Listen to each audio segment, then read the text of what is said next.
When I was a boy, I dreamed of houses, enormous houses with endless corridors and rooms and doors. These are still the things I dream about.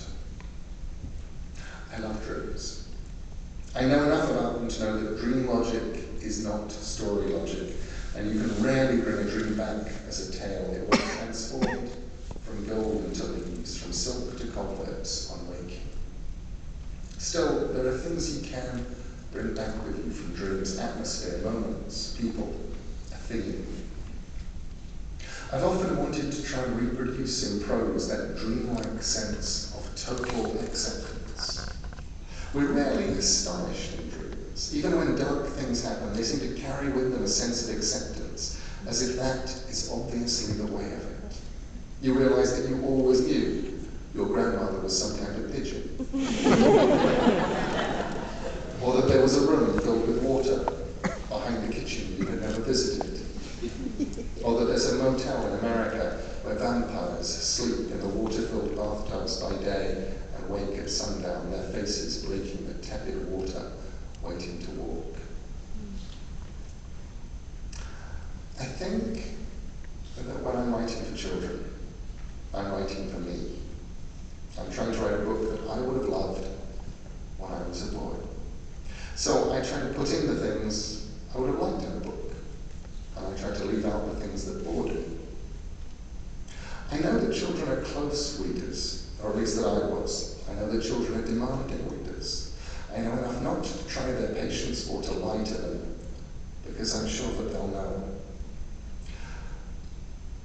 I was asked several times in the last week, once during a radio interview in Wales, on the line to Wales, and once on a radio interview on the line to Las Vegas. What I thought of Professor Richard Dawkins, who was quoted, although I'm still not sure if he was actually being misquoted or not, as saying that he thought telling children fairy tales was a very bad thing, because it somehow pushed their minds into accepting things that weren't. And I had to try and explain to interviewers in each case that if that was what Professor Dawkins had said, I wasn't actually convinced from the quotes that it was. He'd rather miss the point of what fiction was about. It's all lies. Every little bit of it. The moment you start with once upon a time, it's lies. And kids know that. And it's all true.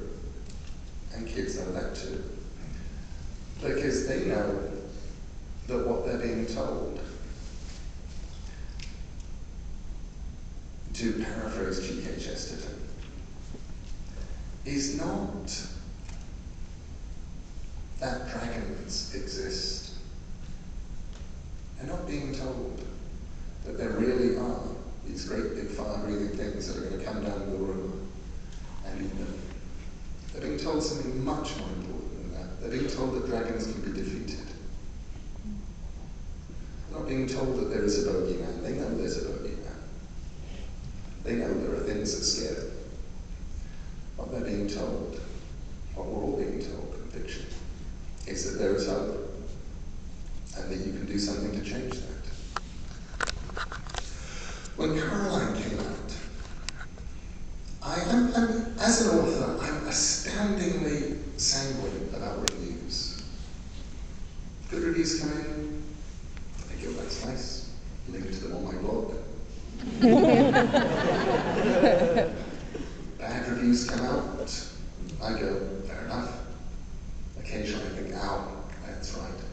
But mostly I just go, ow.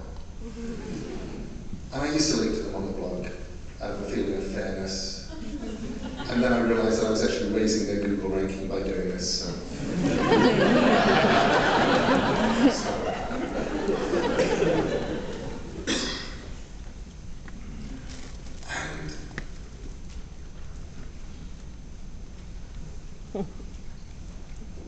But they don't faze me. I don't actually react to reviews. Not actually, I reacted to the first one many years ago. I got my first review for a book called Violent Cases, which was a graphic novel done by David Keane and myself. And the review, it was the only review we got, but it was our review, and we were so proud of it. Our book had been reviewed, and it said it was too expensive. So we went into the publisher, and we said, our book is too expensive, it says so in this review. And the publisher gave us a very odd look, and he said, well, what do you want to do about it? We said, you have to lower the price. He said, well, that's just going to cut your royalty. We said, we don't care. We have a review here. So we took the price down from £4.95 to £3.95, and nobody ever noticed. We were expecting all these mass reviews to come out and say, they listened to us. After a while, we put the price back up to £4. And I think that was the last time I acted on a review. But there was one line in a review I read of Caroline which actually angered me, because it said that Caroline was an immoral book because it had a child fighting back against evil adults. And everybody knew this was impossible. And it was teaching children the wrong thing. And I was incredibly upset on reading that. And then later that week, there was a case in the newspapers of a 7 or 8-year-old girl who had been kidnapped in, I believe, Detroit. Although it might have been Pittsburgh. I can't tell the two places.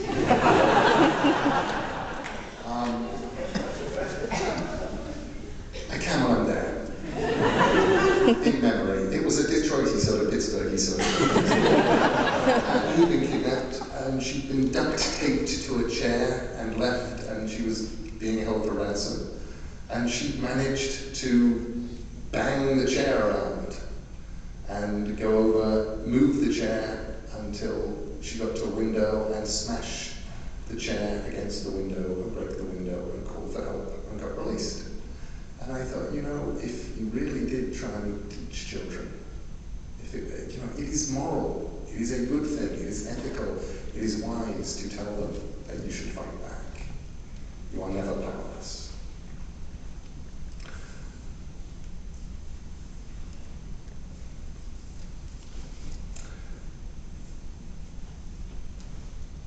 To praise reading, or to praise books here, is to preach to the converted. You're here, you've got a lot of books. You are part of my tribe. But I thought, yay, thank you. Oh, good, okay, yes. We just have 2 unpublished books, which may get read to you later on if you're good. I'll let you feel good. What are you going to do?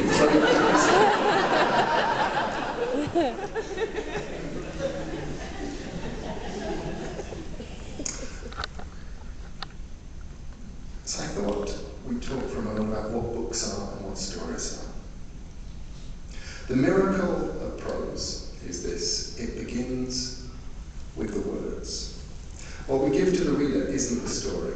It's not people or places or emotions. What we as authors give the reader is a raw code, a rough pattern, loose architectural plans that you will use to build the book yourself. A book is a collaborative effort between a writer and a reader.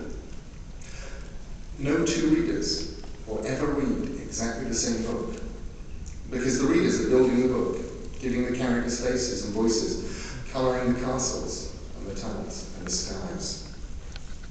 This, incidentally, is why I am convinced there are no bad children's books. I had an argument with my friend Jack Sipes